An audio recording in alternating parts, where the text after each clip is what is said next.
자, 친구들, 안녕! 네, 반갑습니다.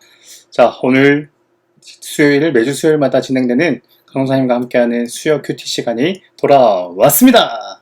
네, 이번 주는, 강사님이 입은 티셔츠가 이번 주의 컨셉을 말해주고 있어요. 컨셉이 뭘까?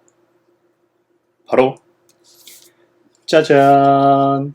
하나님이 나를 사용하세요. 고요한 하나님, 고요한 나라는 주제로 진행되는 이번 이초동부의 여름 가정 성경학교가 진행되고 있습니다. 오늘은 그 가정 성경학교의 그 일환으로 오늘 말씀을 좀 나누려고 해요.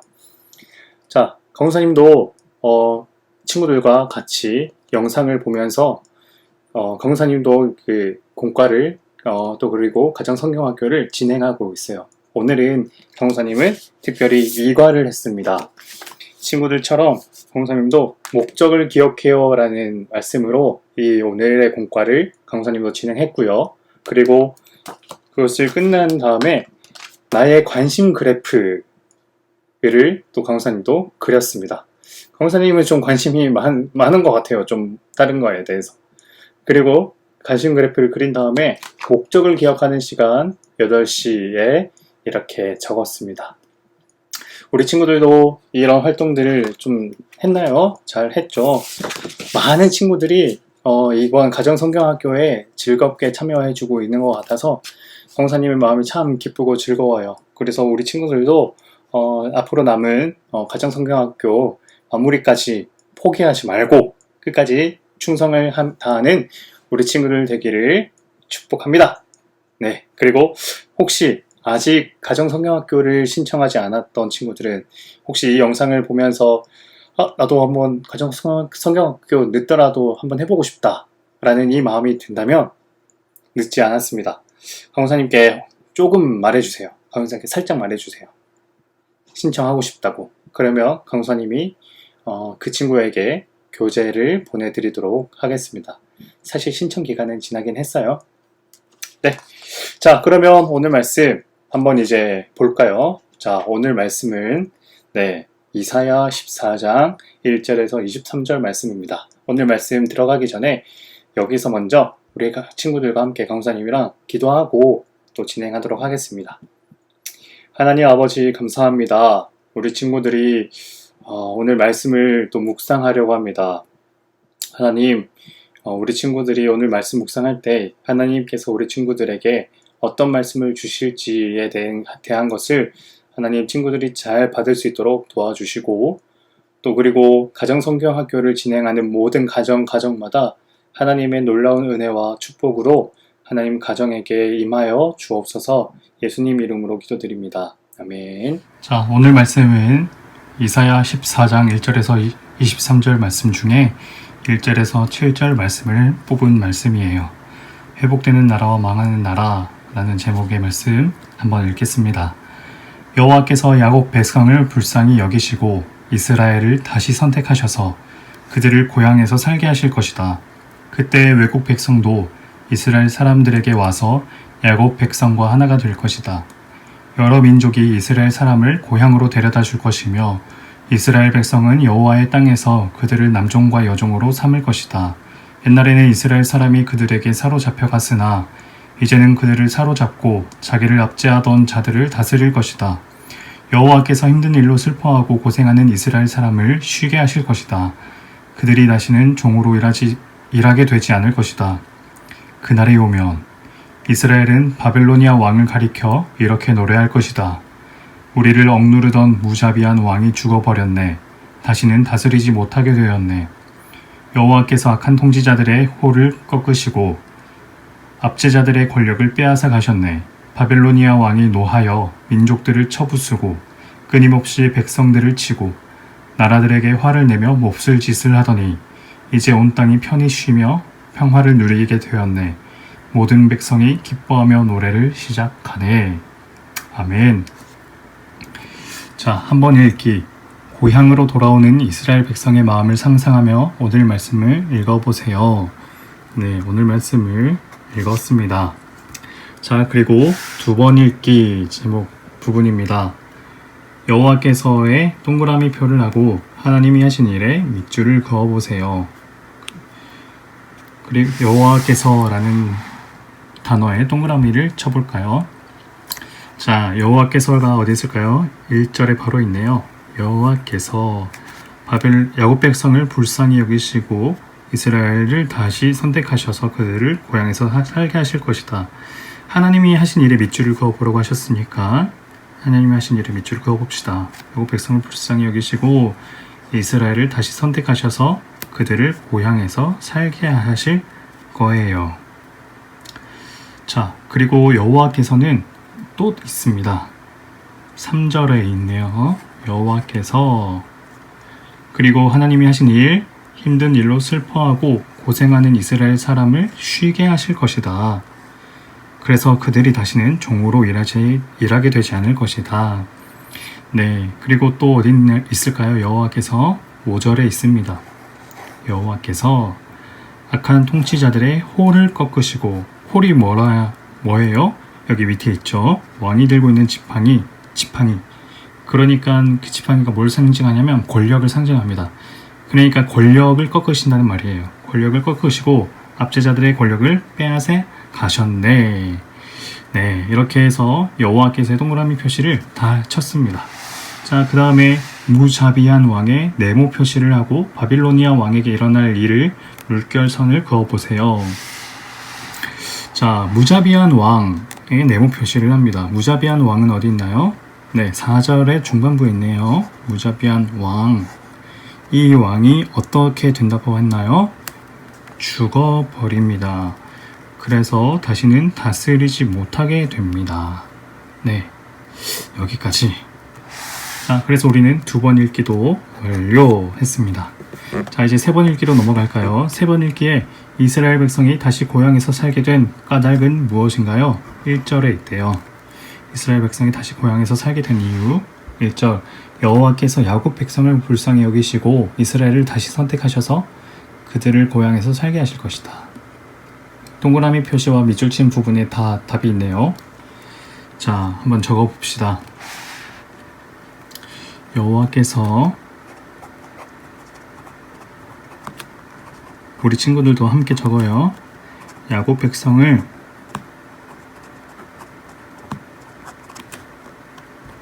불쌍히 여기시고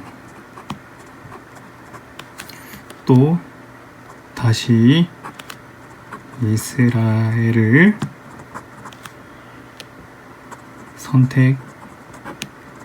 선택하셨기 때문. 이스라엘 백성이 다시 고향에서 살게 된 까닭은 하나님께서 야곱 백성을 불쌍히 여기시고 다시 이스라엘을 선택하셨기 때문에 가능합니다. 자, 그렇다면 바벨로니아 왕은 어떻게 되나요? 4절입니다. 그날이 오면 이스라엘은 바벨로니아 왕을 가리켜 이렇게 노래할 것이다. 우리를 억누르던 무자비한 왕이 죽어버렸네. 다시는 다스리지 못하게 되었네. 네. 바벨로니아 왕은 4절에 어떻게 된다 했나요? 죽어버림. 그리고 다시는 다스리지 못함. 네, 바벨로니아 왕은 죽어버리고 다시는 다스리지 못하게 됩니다. 자, 3번 읽기도 이렇게 완료. 자, 그러면 이제 말씀을 이해해요 부분을 한번 읽어볼까요? 자, 함께 읽습니다. 하나님은 이스라엘 백성을 죄 때문에 벌하셨지만 완전히 잊지는 않으셨어요. 그들을 불쌍하게 여기시고 또 용서하셔서 고향으로 돌아와 살게 하실 거예요. 하지만 바벨로니아 왕은 크게 혼이 날 거예요. 자기 힘을 자랑하고 하나님을 무시하며 다른 나라 사람들을 심하게 괴롭혔기 때문이에요. 하나님은 바벨로니아 왕의 힘을 빼앗으셔서 하나님이 더 강하고 위대하시다는 것을 보여주실 거예요. 하나님이 돌보시는 이스라엘은 회복되지만 하나님에게 맞서던 바벨로니아는 완전히 망하고 말 거예요. 아멘. 기도하고 실천해요. 우리 함께 이것도 적용해보고 강사님이 실천하고 기도한 사항들은 말씀 전할 때 함께 나누도록 하겠습니다. 네, 친구들, 오늘 말씀은요, 두 나라가 등장합니다. 하나는 어떤 나라인가요? 이스라엘, 그리고 또 하나는 바빌로니아. 자, 이스라엘은 우리가 잘 아는 이스라엘이고 바빌로니아는 또 어떤 나라일까요? 바빌로니아는 바벨론이에요. 바벨론. 네, 이 쉬운 성경에는요, 바벨론을 바빌로니아라고 표시를 한 거예요. 자, 어쨌든 오늘 말씀에는 두 나라가 등장하는데 이스라엘과 바벨론의 나라가 등장해요. 그런데 이 두 나라의 운명이 완전히 바뀐다라고 오늘 말씀에 나옵니다. 어떻게 바뀌나요? 이스라엘은 어떻게 되나요? 오늘 말씀에 보니까 한 이스라엘이라는 나라는 이제 회복된다고 해요. 원래는 다른 나라의 종이었고 노예였지만 이제 이스라엘은 다시 자신의 고향으로 돌아가서 살 수 있도록, 그래서 누구의 종도 아닌 존재로 살 수 있도록 회복시켜 줄 것이고, 반대로 바벨론은 이렇게 멸망당할 것이다. 바벨로니아 왕은 죽을 것이다. 라고 오늘 이사야 선지자는 하나님의 말씀을 예언하고 있습니다. 왜 이 운명이 서로 바뀌게 된 걸까요? 왜 이스라엘과 바벨론의 운명이 바뀌게 된 걸까? 당연히 하나님께서 그렇게 하셨으니까 그렇겠지만 오늘 말씀에 보면 강사님은 하나의 특징을 발견할 수 있었어요. 그게 어떤 특징이었냐면 이스라엘과 바벨론 이 두 나라의 가장 큰 차이점이 하나 있었던 거예요. 가장 큰 차이점. 그것이 뭘까요? 바로 왕의 차이예요. 왕이 누구인가? 누가 그 나라를 다스리는가? 라는 차이점이에요. 이스라엘은 누가 다스리나요? 오늘 말씀 1절에 보니까 뭐라고 되어 있나요? 이스라엘은 하나님께서 네, 그래서 말씀 좀 보겠습니다. 여호와께서 야곱 백성을 불쌍히 여기시고 이스라엘을 다시 선택하셔서 그들을 고향에서 살게 하실 것이다. 하나님께서 이스라엘에게 어떤 태도로 대하신다고요? 다시 불쌍히 여기시고 그들을 다시 선택하시겠다는 말씀이에요. 자, 이 말씀은 우리 가정 성경학교를 통해서 살펴본 출애굽기 19장 5절 6절 말씀에서 나와 있는 말씀을 연상시키는, 생각나게 하는 말씀이에요. 그 말씀이 어떤 말씀이었나요? 기억하나요? 하나님께서 이스라엘 백성과 약속을 맺으신다고 하셨죠? 그 약속이 뭐라고요? 너희는 내 백성이다. 나는 너희의 하나님이다. 라는 그 말씀. 그래서 오늘 하나님이 야곱 백성을 불쌍히 여기시고 또 그들을 다시 선택하신다라는 말씀은 곧 하나님이 그 약속을, 이스라엘 백성과 출애굽기에서 맺은 약속을 잊지 않으시고 여전히 지금 다시 하나님이 내가 너희의 하나님이 된다. 너희는 여전히 내 거룩한 백성이다. 라는 것을 다시 이스라엘 백성이 또 기억하도록 해주시는 말씀입니다. 다만 지금은 이스라엘 백성이 잘못을 저질렀고 하나님께 죄를 지었으므로 하나님이 이스라엘 백성을 심판하셨지만 다시 하나님은 그 이스라엘 백성을 용서해 주시고 내가 너희의 하나님이 되어줄게, 너희를 다시 내 소유로 받아줄게 라고 말씀하시는 거예요. 자, 이렇게 이제 이스라엘은 다시 하나님이 다스리는 그런 나라가 되었습니다. 자, 그런데 반대로 바벨론의 나라는 어떤가요? 바벨론은 누가 다스리나요? 바벨론 왕이죠. 오늘 말씀에서 바벨론 왕의 이름은 등장하지 않았으므로 바벨론 왕이라는 그냥 그 바벨론 왕을 말하고 있습니다. 오늘 말씀에 이 바벨론 왕의 특징이 있는데 그 특징이 뭐라고 되었냐면 무자비하대요. 첫 번째, 무자비함. 그리고 자비가 없다는 거죠. 두 번째, 악한 통치자. 그리고 세 번째, 민족들을 쳐부수고, 다른 민족들을 말하는 거죠. 끊임없이 백성들을 치고, 그리고 다른 나라들에게 몹쓸 짓을 하는 왕. 이런 왕의 모습을 보면 어떤 모습인가요? 정말 폭군과 같은 왕이에요. 누구보다 악한 왕. 그런 왕이 하나님이 예비하신 때가 오면 그 나라는 멸망당할 것이고, 그리고 이스라엘 백성들은 또 그리고 그 왕에게 고통받던 백성들은 이제 완전한 평화를 누린다는 오늘 말씀이 말하고 있습니다. 자, 그러므로 오늘 말씀은요, 강사님과 우리 친구들에게 이렇게 질문하는 것 같아요. 우리는 누구의 다스림을 받나요? 너희는 지금 누구의 다스림을 받고 있나요? 이스라엘 백성들처럼 하나님의 다스림을 받고 있나요? 혹은 나 자신의 다스림을 받고 있나요? 다시 하나님의 다스림을 받고 있나요? 혹은 바벨론 왕의 다스림을 받고 있나요?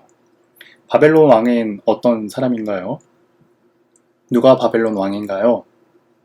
바벨론 왕은요, 하나님을 끊임없이 거역하던 왕이었습니다. 하나님의 뜻과 상관없이 자신의 욕심만을 채우려고 했던 왕이었어요.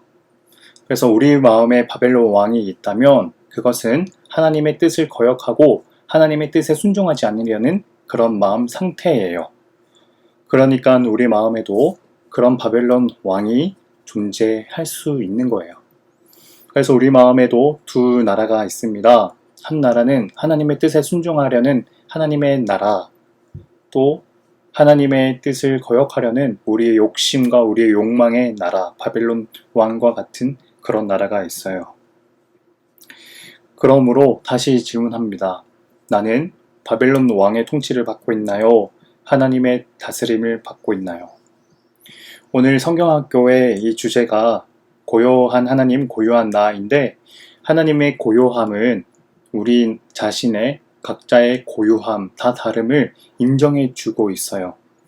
그런데 그 무엇보다 우리가 다 고유하다는 것을 전제하려면 그 전에 뭘 인정해야 하냐면 우리는 모두 다 똑같이 하나님의 백성, 하나님의 다스림을 받고 있다라는 것을 먼저 전제로 깔아두어야 돼요. 그 위에 서야만 우리가 각자 고유한 존재라는 것이 이제 인정될 수 있는 거예요. 그러니까 우리가 하나님의 다스림을 받고 있어야 되므로 하나님의 다스림을 받아야만 우리가 하나님께 고유한 존재로서 하나님께 사용될 수 있습니다. 하나님께 사용되려면 우리는 먼저 하나님의 다스림을 받아야 해요. 그 하나님의 다스림을 받아야 한다는 그 원리가 뭐라고 했나요? 하나님이 우리에게 십계명을 주신 그 말씀, 그 두 가지, 우리가 이 세상에 살아야 할 삶의 목적. 첫 번째, 하나님을 영화롭게, 그리고 두 번째, 세상을 축복하네.